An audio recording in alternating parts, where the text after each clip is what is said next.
آپ کو بھی اعتراض نہیں ہونا چاہیے۔ احسن اور نورین آج ایک ساتھ آئے تھے۔ ہادی سدھم کا منگیتر ہے۔ دادا کڑے تیور لیے بولے۔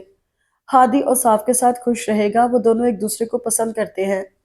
وہ سدھم کے ساتھ بھی خوش رہے گا۔ دادا اپنی بات سے پیچھے ہٹنے کے لیے تیار نہیں تھے۔ آپ خواہ ضد کر رہے ہیں پاپا۔ کیا سدھم تمہاری بیٹی نہیں ہے احسن؟ ساری حمایت تم اوصاف کی ہی کر رہے ہو۔ بیٹی ہے اسی لیے کہہ رہا ہوں۔ دونوں کی پسند کو جانتا ہوں، بلکہ سب جانتے ہیں اوصاف اور ہادی کی ایک دوسرے کے لیے پسندیدگی کو۔ سدھم سے پوچھا اس کی پسند کا۔ سدھم کسی کے ساتھ بھی خوش رہ لے گی مگر اوصاف نہیں۔ آپ بھی جانتے ہیں سدھم اور اوصاف کے فرق کو۔ سدھم مسکین ہے اور اوصاف نہیں۔ دادا نے تنزیہ جتایا۔ نورین نے جزبز ہو کر پہلو بدلا۔ دونوں میں ایک ہی فرق تھا کہ ایک محبت کرتی تھی اور اظہار بھی کرتی تھی، جبکہ دوسری محبت کرتی تھی اور خاموش رہتی تھی۔ گھر میں چلنے والی صورتحال سے سدھم اچھی طرح سے واقف تھی۔ وہ لائبریری، ہال اور دادا کے کمرے میں ہونے والی ساری گفتگو کو جانتی تھی۔ اس نے اپنی آنکھیں اور کان اچھی طرح سے کھول لیے تھے۔ وہ نہیں چاہتی تھی کہ وہ بے خبری میں ماری جائے۔ ہادی اپنے کنسرٹ کے لیے شہر سے باہر تھا اور اوصاف بھی اس کے ساتھ تھی۔ دادا بہت بے چین رہتے تھے۔ وہ کسی کی کوئی بھی بات ماننے کے لیے تیار نہیں تھے۔ وہ جانتی تھی دادا اس کا حق کسی کو نہیں لینے دیں گے۔ ہادی سدھم کا حق تھا اور ان کا فرض تھا اس کا حق اسے ہی دینا۔ نورین آنٹی نے ایک بار پھر دادا، تایا جی، پھپھو، عقیل انکل اور نرگس آنٹی کو بات چیت کرنے کے لیے اکٹھا کیا۔ نہ جانے کیوں وہ ہار ماننے کے لیے تیار نہیں تھی۔ نہیں نورین، ہادی کے رشتے کے لیے میں صرف سدھم کے لیے ہی ہاں کروں گی۔ اس جواب نے نورین کی گویا زبان چھین لی۔ انہیں یقین نہیں آیا کہ سدھم کے لیے یہ الفاظ نرگس کہہ رہی ہیں، زویا کی بیٹی کے لیے جس سے وہ نفرت کرتی تھی۔ دادا نے فخر سے نرگس کو دیکھا۔ آج پھر نرگس نے ان کا مان رکھ لیا تھا۔ وہ دونوں ایک دوسرے کو پسند کرتے ہیں۔ نورین اپنا غصہ بمشکل دبا کر بولی۔ ان کی بیٹی کے مد مقابل ایک صفر لڑکی تھی۔ یہ بھی ان کی بے عزتی ہی تھی کہ ایسی لڑکی ان کی بیٹی کے مقابلے پر جیت رہی ہے۔ میں ہادی کو سمجھا لوں گی۔ ایک مرتے ہوئے انسان سے میرے شوہر نے وعدہ کیا ہے، مجھے بھی مرنا ہے۔ میری بھی ایک بیٹی ہے، پتہ نہیں مجھے کس کس سے کیا کیا وعدہ لینا پڑ جائے۔ وقت بدلتے اور موت آتے دیر نہیں لگتی۔ اوصاف ایسا نہیں ہونے دے گی بھابھی۔ تم اسے سمجھاؤ، اسے بتاؤ کہ سدھم کا رشتہ سالوں پہلے سے ہی طے ہے۔ نرگس اوصاف کو لے کر کوئی بات سننے کے لیے تیار ہی نہیں تھی۔ میں تو آپ کو سمجھا رہی ہوں، گھر میں لڑکوں کی کمی نہیں ہے۔ ہادی نہ صحیح شرجیل ہے، جذباتی ہونے کی بجائے ٹھنڈے دل سے سوچے۔ عقیل نے وعدہ کیا تھا تو شرجیل سے کر دیتے ہیں۔ سدھم اسی گھر میں رہے گی، وعدہ بھی پورا ہو جائے گا آپ کا۔ دادا اس بات پر سوچنے لگے۔ نرگس بھی خاموش ہو گئی۔ اور صاف اور ہادی نہیں مانیں گے، آپ سب مان جائیں۔ اگر ہادی سدھم کے لیے مان جاتا تو آپ ان دونوں کی کر دیں، اور صاف نہیں بھی سمجھے گی تو کیا کر لے گی؟ نورین نے منہ بنا کر کہا۔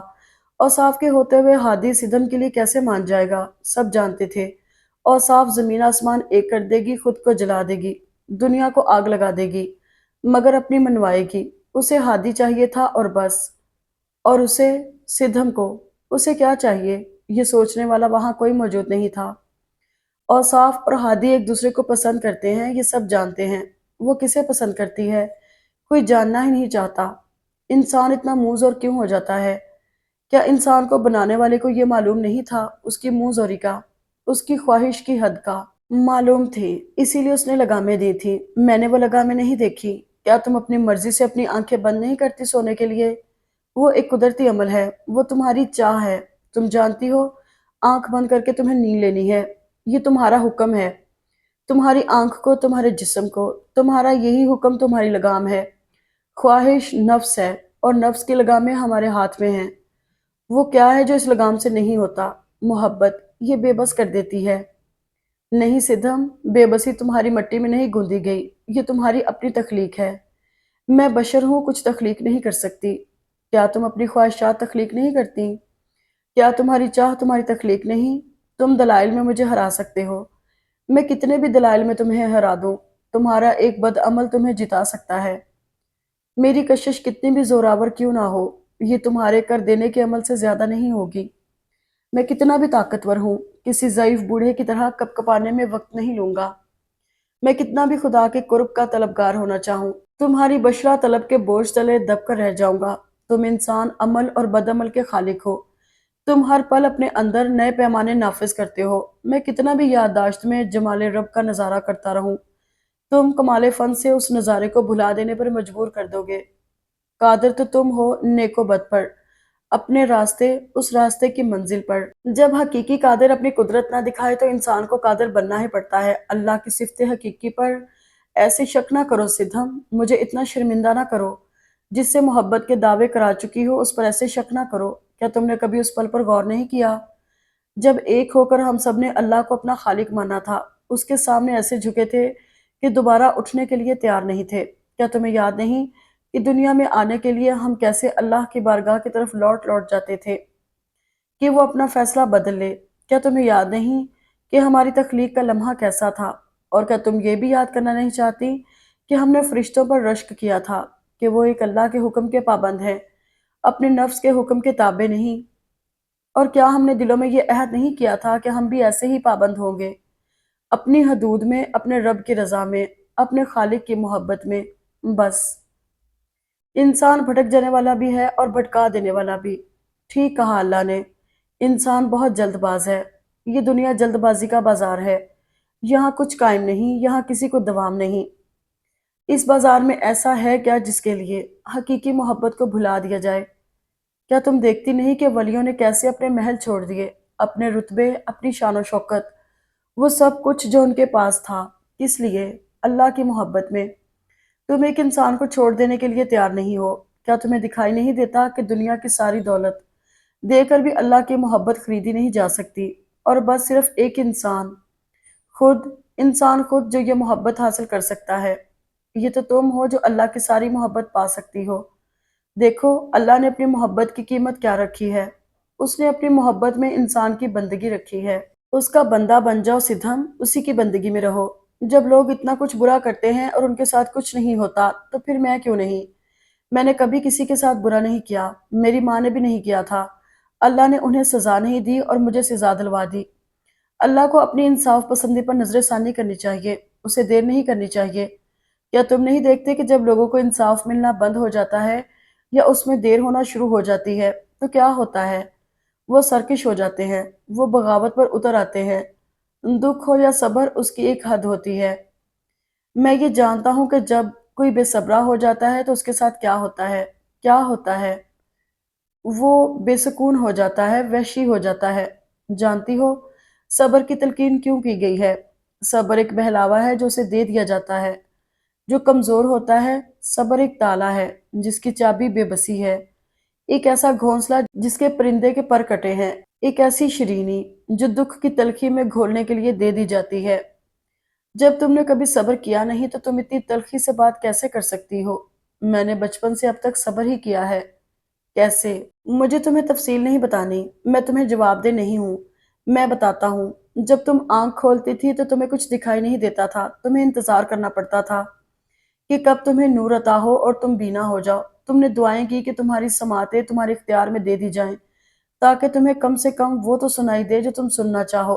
تمہیں چاہ تھی کاش تم اپنی مرضی سے اپنی زبان کا استعمال کر سکو، تمہیں وہ قوت عطا ہو جو زبان تک لقمہ لے جانے میں کارگر ثابت ہو۔ اور بس کرو، میں اکیلی نہیں ہوں جس کے پاس آنکھ ناک کان ہے۔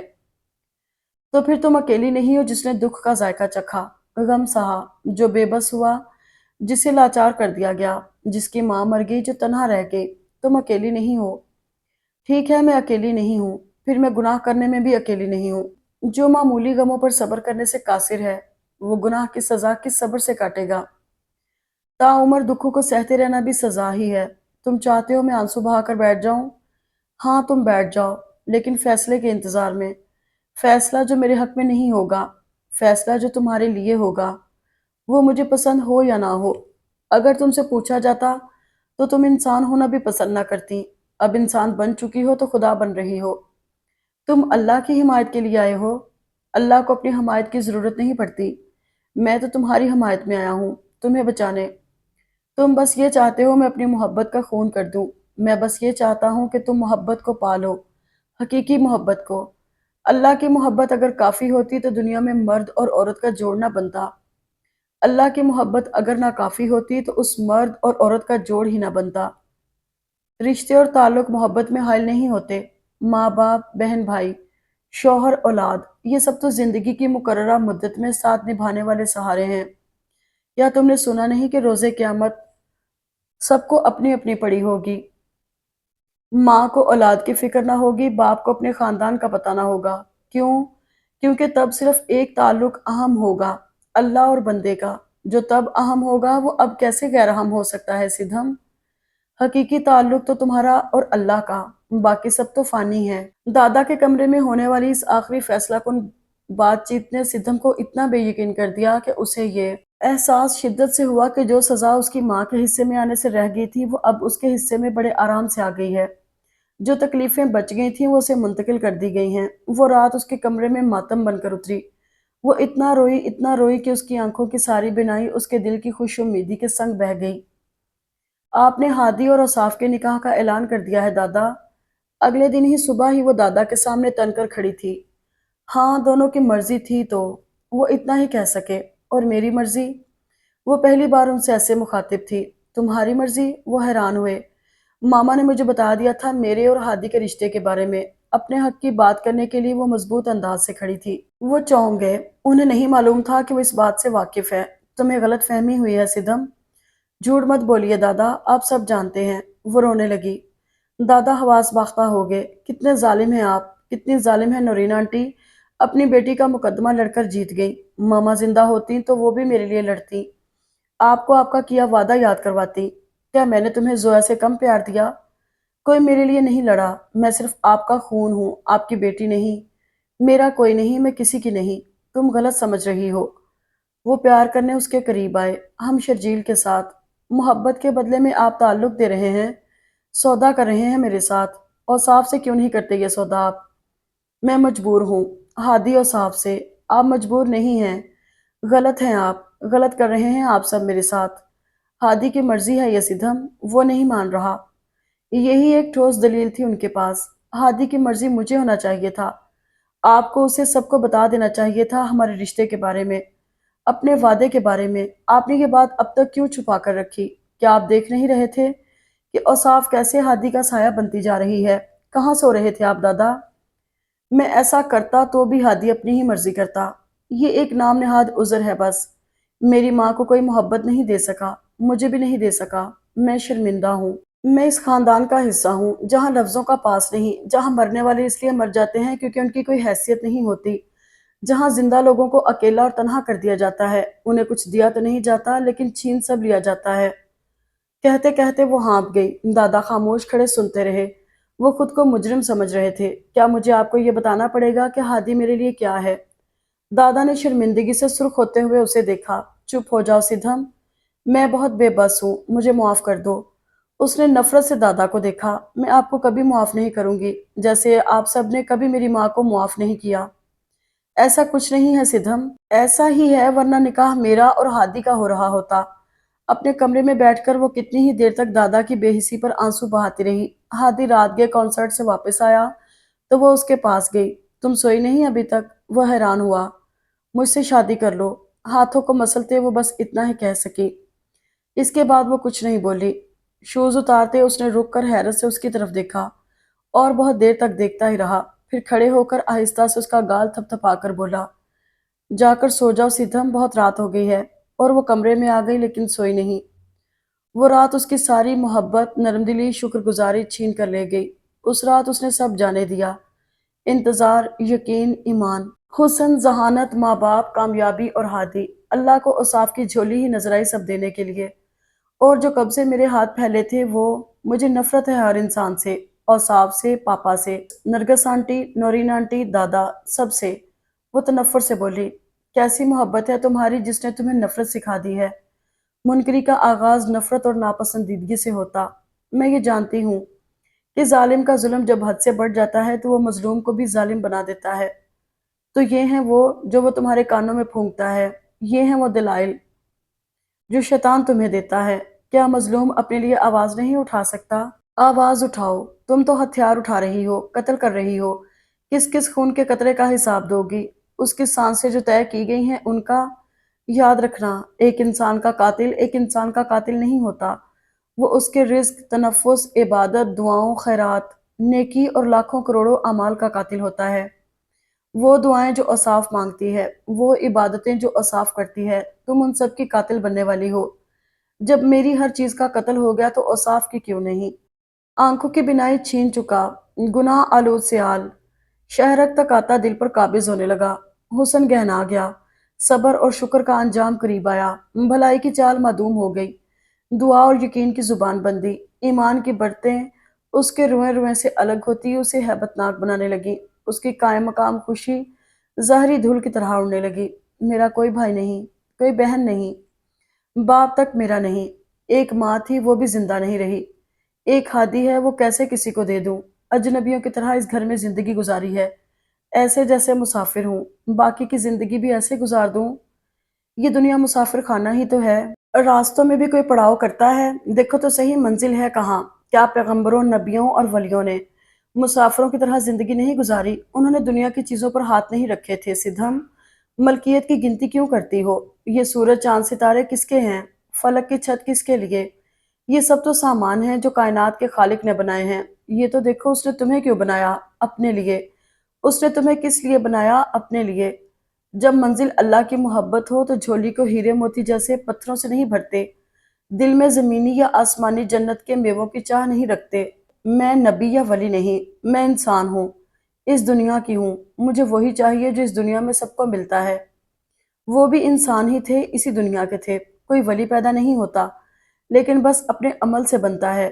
تم اپنے عمل سے کیا بننے جا رہی ہو؟ دیکھو مجھے، بے داغ لباس سیاہ تر ہو گیا، پھر وہ پھٹنے لگا اور جسم کے زخم پھوٹ پھوٹ کر نظر آنے لگے، ان میں سے پیپ رسنے لگی۔ تم نے مجھے کتنا بدصورت بنا دیا سدھم، میری نورانیت رخصت ہو رہی ہے اور سیاہی میرے اندر حلول کر رہی ہے۔ اب اندھیرے مجھ پر فدار رہیں گے، گناہ کی لذت مجھ پر حاوی رہے گی، سب پا لینے کی تمنا مجھے بے حال رکھے گی، مادیت میرے اندر قیام کرے گی۔ اب مجھے اس راستے پر چلنا ہوگا جس کا انجام سوال ہوگا، جس سوال کا انجام سزا ہوگا۔ ہادی ہی میرا سب کچھ ہے، اگر وہ انعام کی صورت نہیں مل سکتا تو پھر سزا کی صورت ہی صحیح۔ وہ نیچے گر گیا۔ اب یہ پاؤں چل کر اللہ کی بارگاہ میں نہیں جائیں گے کیونکہ انہیں ہادی نہیں ملا۔ ہاں نہیں جائیں گے، وہ چلائی۔ میں اندھا ہو گیا ہوں، میری آنکھوں کا نور چلا گیا ہے، مجھے کچھ نظر نہیں آ رہا۔ وہ اپنی آنکھیں ٹٹولنے لگا۔ مجھے صرف ہادی نظر آتا ہے، مجھے اس کے آگے پیچھے کچھ نظر نہیں آ رہا، مجھے دنیا نظر آ رہی ہے، دنیا کا مالک نہیں، مجھے دنیا میں رہنے والا چاہیے، دنیا بنانے والا نہیں۔ ہاں، کچھ نہیں چاہیے مجھے اس کے سوا۔ او خدایا، مجھے کچھ سنائی نہیں دے رہا۔ رحمتوں کے قصے، خدائی محبت کے دعوے، قرآن کی آیتیں، محبت نے مجھے بہرا کر دیا ہے، میں نے اپنے کان لپیٹ لیے ہیں۔ کیا سب میرے لیے بہرے نہیں ہوئے؟ کیا سب کو جواب نہیں دینا اپنے اعمال کا؟ تمہیں اپنے اعمال کی فکر نہیں تو دوسروں کے اعمال کی فکر کیوں کر رہی ہو؟ تمہیں اپنے حسن کی فکر نہیں تو دوسروں کی بدصورتی پر انگلی کیوں اٹھا رہی ہو؟ اللہ کی محبت کا ذائقہ چکھا کر تم مجھے گناہ کے ذائقوں میں لتھڑانا چاہتی ہو۔ اس بار وہ دھاڑ کر بولا، بس کرو، خدا کے لیے چلے جاؤ یہاں سے۔ وہ رونے لگی۔ تم رحم کرو، مجھ پر رحم کرو، ایک بشر کے لیے مجھے اللہ کی محبت سے محروم نہ کرو۔ مجھے جنت نہیں چاہیے، جنت کا مالک تو چاہیے نا۔ میری آنکھوں کو میرا نور واپس دے دو، میرے کانوں کو ہدایت کی صدا دے دو۔ سدھم، اونچے درجے پر بٹھا کر مجھے نچلے درجوں میں نہ دھکیلو۔ جس دل میں عشق حقیقی گھر کر چکا ہے، اس دل کو عشق مجازی کے سپرد نہ کرو، خالی کر دو اپنے دل کو اس محبت سے جو فانی ہے۔ میں خود خالی ہاتھ ہوں، وہ ضدی انداز سے بولی۔ جس کے پاس ایمان ہے وہ خالی ہاتھ نہیں ہو سکتا۔ آنکھیں کھول کر صرف ایک بار اور خود کو ٹٹول لو، ڈھونڈ لو وہ ایمان جسے کل رات تم نے بھلا دیا۔ سدھم، اس گناہ کا بار یہ کون اٹھائے گا؟ اسے اٹھا کر کیسے معافی مانگو گی؟ کیسے گڑ گڑاؤ گی؟ میں اوصاف کو زہر دوں گی، ضرور دوں گی۔ ہادی میرا ہے، ہادی ہی تو تمہارا ہے سدھم۔ ہادی کا تعین کر لو، ہادی میری جان ہے۔ یہ جان کب تک ہے؟ 30 سال، 40 سال، 70، 80، 90 سال؟ کب تک ہے یہ جان تم میں؟ اتنے سے سالوں کے لیے ابد کا سودا نہ کرو، چند اشروں کے لیے، چند اشروں کی زندگی کے لیے، چند اشروں کی سانسوں کے لیے۔ ابدی محبت کو نہ ٹھکراؤ، صرف ایک انسان کے لیے، کل جہاں کے مالک کو مت بھلاؤ۔ تمہاری یہ نفرت سب اعمال لے ڈوبے گی، تم ایک انسان کو مار دو گی، اللہ سے معافی کیسے مانگو گی؟ کیسے لگے گا جب دعا کی بجائے توبہ کرنی پڑے گی؟ خود پر توبہ کی نوبت مت لاؤ، مجھے نہیں چاہیے معافی، کون کرنا چاہتا ہے توبہ؟ تکبر سا تکبر تھا۔ تمہیں اللہ سے معافی بھی نہیں چاہیے؟ ہاں، اب سے لگا کہ اس کا انجام تو قریب تر ہے۔ اس نے اپنے جسم کے ایک ایک عضو سے بھلائی کو رخصت ہوتے دیکھا، سورج کو مغرب سے طلوع ہوتے، شہادت کی انگلی کو بند ہوتے، صراط مستقیم کو گمراہی میں تقسیم ہوتے۔ ایک ایک عضو گہنا گیا، شرک صورت اور کریہا ہو گیا۔ جو چاہیے تھا وہ نہیں ملا تو معافی بھی نہیں چاہیے۔ حقیقی ہادی کو پہچان لو، کائنات کے ہادی کو پالو، وہ تمہارے لیے 100 بشر بنا دے گا۔ تم اس ایک ہادی کو کہاں ڈھونڈو گی؟ مجھے 100 بشر نہیں چاہیے، مجھے اپنا ایک ہادی چاہیے۔ اپنی نمازوں اور تہجد کے سجدوں کو بچا لو، اپنے صبر اور اپنی نیکی کو۔ دعا مانگنے والوں میں سے ہی رہو۔ اللہ کی حکمت جان نہیں سکتی تو اس کے غلط ہونے کا دعویٰ بھی نہ کرو۔ اللہ کو مت بتاؤ اسے تمہیں کیا کیا دینا ہے، اس کو مت جتاؤ کہ اس نے تمہیں کیا کیا نہیں دیا، کیا کیا دے کر چھین لیا، کیا کیا دینا تھا۔ اسے مت سناؤ کہ وہ نہیں سنتا، یہ کفر ہے۔ یہ کفر تم نے کیسے سیکھ لیا؟ اللہ کے بندے یہ کفر نہیں سیکھتے۔ اگر وہ میرا اللہ نہیں تو میں اس کا بندہ نہیں۔ اس سے اپنی محبت بیان کرو اور نفرت نہیں۔ ہاتھ اٹھا کر صرف چیزیں مت مانگو۔ وہ میری نہیں سنتا، اس نے مجھے کچھ نہیں دیا، میں بھی اس کی نہیں سنوں گی۔ اس کے لیے اپنی طرف سے کوئی جھوٹ مت گھڑو۔ اس نے تمہیں اپنی محبت کی طرف مائل کیا، کیا اس سے بڑھ کر بھی تمہیں کچھ چاہیے تھا؟ تمہاری سرشت میں نیکی کا مادہ رکھا، تمہیں فلاح پا لینے والوں کی صف کی طرف دھکیل دیا، تمہیں ہدایت دی معراج کی طرف۔ یہ ہے وہ سب جو اس نے تمہیں دیا، سب جو تمہارا ہے۔ جن نعمتوں کا شمار ممکن نہیں ان کا شکر کیسے ممکن ہوگا؟ شکر ہی ممکن نہیں تو ان سے انکار کیسے ممکن ہوگا؟ مجھے مجسم حسین دیکھ لیا تھا نا سدھم، وہ تم ہو جو مجسم حسین ہو۔ تمہارا باطن، تمہارا ایمان، تمہاری اللہ سے محبت ہے مجسم حسن۔ کوئی حسن اس حسن کا مقابلہ نہیں کر سکتا، کوئی عمل حقیقی محبت کے عمل کا مقابلہ نہیں کر سکتا۔ جس دل کو اللہ کا گھر بنا لیا ہے اس دل کو دنیا داروں کا گھر نہ بناؤ۔ تمہیں یہ زیب نہیں دیتا کہ ایک انسان کے بدلے تم اللہ کو چھوڑ دو۔ تم یقین اور ایمان ہو، پاکیزہ اور معطر۔ اور اب دیکھو میری بدصورتی، تم مجھے مٹا رہی ہو، برباد کر رہی ہو۔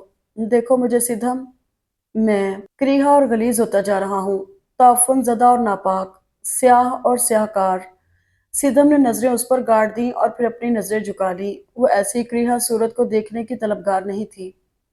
جسے آج آنکھ بھر کر نہیں دیکھ پا رہی اسے کیسے جھیل پاؤ گی؟ جان جاؤ سدھم، وہ جو حقیقت ہے، جس کا اللہ ہے اس کا سب ہے۔ کیا تم دیکھتی نہیں کہ اس نے انسان کو اسے دے دیا اور خود کو تمہیں؟ اس نے تمہیں اپنے لیے رکھا۔ تم اس پر رو رہی ہو، اس پر کہ اللہ نے تمہیں پسند کیا۔ تم اس پر چلا رہی ہو، واویلا کرنا ہے تو اب کرو، مجھے دیکھ کر کرو، میرے مٹ جانے پر۔ اس نے ٹھیک کہا تھا کہ وہ ایک دھن بجا کر جائے گا۔ وہ سدھم کی مرضی کی دھن بجا کر گیا۔ روتے آہو بکا کرتے، وہ اس طرح سیاہ سیال میں جل کر راکھ ہو گیا جیسے کبھی پیدا ہی نہیں ہوا تھا۔ جس کی بنیاد مٹی تھی اس کی سزا راکھ ہو گئی۔ کاؤچ پر لیٹے لیٹے سدھم کی آنکھ کھلی، کمرہ اندھیرے میں ڈوبا ہوا تھا۔ باہر رات ہو چکی تھی، اس کی آنکھیں اور بالوں کی چند لٹیں آنسوؤں سے تر تھیں۔ اس نے اپنے ہاتھ سے اپنے آنسو صاف کیے۔ وہ شاید بہت دیر تک اور بہت زیادہ روتی رہی تھی۔ اٹھ کر اس نے لائٹ روشن کی۔ ہال خالی تھا۔ وہ کتنی ہی دیر تک پیانو کے پاس کھڑی رہی۔ ڈھکن الٹ کر اس نے پیانو پر انگلیاں رکھیں اور انہیں گھسیٹتی چلی گئی۔ پھر وہ اسٹول پر بیٹھ گئی۔ اپنا سر اس نے کنجیوں پر ٹکا لیا۔ تعفن سے اس کی سانسیں اٹکنے لگی۔ دن کی روشنی رخصت ہو چکی تھی، رات کی سیاہی پھیل جانے کو تھی۔ نڈھال سے چلتی وہ اوصاف کے کمرے میں آئی۔ یہ دیکھو نکاح کا جوڑا آ گیا ہے۔ اوصاف نے سدھم کو شرارہ پکڑایا اور سدھم نے اسے انگور کا جوس۔ اچھا ہے۔ سدھم اوصاف کو دیکھ کر مسکرا نہیں سکی۔ صرف ایک گلاس؟ اوصاف البتہ مسکرا کر پوچھ رہی تھی۔ اوہ، جگ کچن میں بھول آئی ہوں۔ وہ گئی اور جگ لے آئی۔ اوصاف گلاس ختم کر چکی تھی اور شرارہ دیکھ رہی تھی۔ کیسا لگا تمہیں اپنا ڈریس؟ بہت اچھا۔ ویسے بھی آج مجھے سب کچھ بہت اچھا لگ رہا ہے۔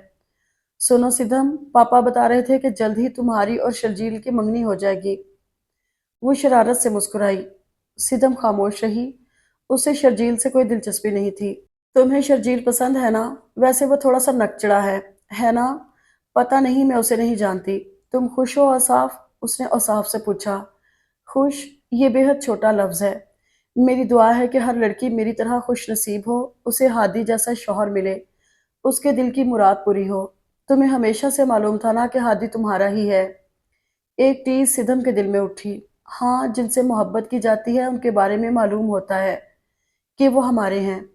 مجھے بھی معلوم تھا کہ وہ میرا ہے اور میں اس کی ہی ہوں، پھر نہ جانے میں کیوں بھول گئی، صرف چند مہینوں میں ہی اسے بھول گئی۔ کسے؟ اوصاف نے پلٹ کر اسے حیرت سے دیکھا۔ اپنے ایمان کو، اس ایمان سے اپنی محبت کو۔ اوصاف الجھ سی گئی۔ تم کیا کہنا چاہتی ہو سدھم؟ یہی کہ وہ کوئی چیز نہیں کہ اسے بھلا دیا جائے۔ بالکل، ویسے میں نے سنا تھا کہ دادا چاہتے تھے کہ تمہاری اور ہادی کی، پتہ نہیں دادا کو یہ کیا سوجھی۔ تمہیں ہادی اچھا لگتا ہے کیا؟ ہاں، اس نے پرزور انداز سے سر ہلایا۔ بہت۔ اور صاف سمجھی وہ مذاق کر رہی ہے۔ کیا مطلب؟ مطلب یہ کہ مجھے صرف ہادی سے ہی محبت ہے۔ اور صاف نے ٹھٹک کر اسے دیکھا۔ مذاق کر رہی ہو نا؟ نہیں، ابھی تو سنجیدہ ہوئی ہوں۔ تم کس ہادی کی بات کر رہی ہو؟ اور صاف کے چہرے کے رنگ اڑ گئے۔ میں اس ہادی کی بات کر رہی ہوں جس کے لیے میں کچھ بھی چھوڑ سکتی ہوں، تمہارے ہادی کو بھی۔ اور صاف نے اسے نہ سمجھی سے دیکھا۔ اس کی جس کی ساری محبت مجھے حاصل ہے، جس کی بندگی اب مجھ پر بھاری نہیں رہے گی، کیونکہ جس دل میں عشق حقیقی گھر کر چکا ہو اس دل کو عشق مجازی کے سپرد نہیں کرنا چاہیے۔ میں اس واحد اور لا شریک کی بات کر رہی ہوں جو میرا ہادی ہے، جس کا تعین میں اب کر چکی ہوں۔ اگر آپ کو یہ ناول پسند آیا ہو تو کمنٹ باکس میں ضرور بتائیے گا، اور چینل کو سبسکرائب اور لائک ضرور کیجیے گا۔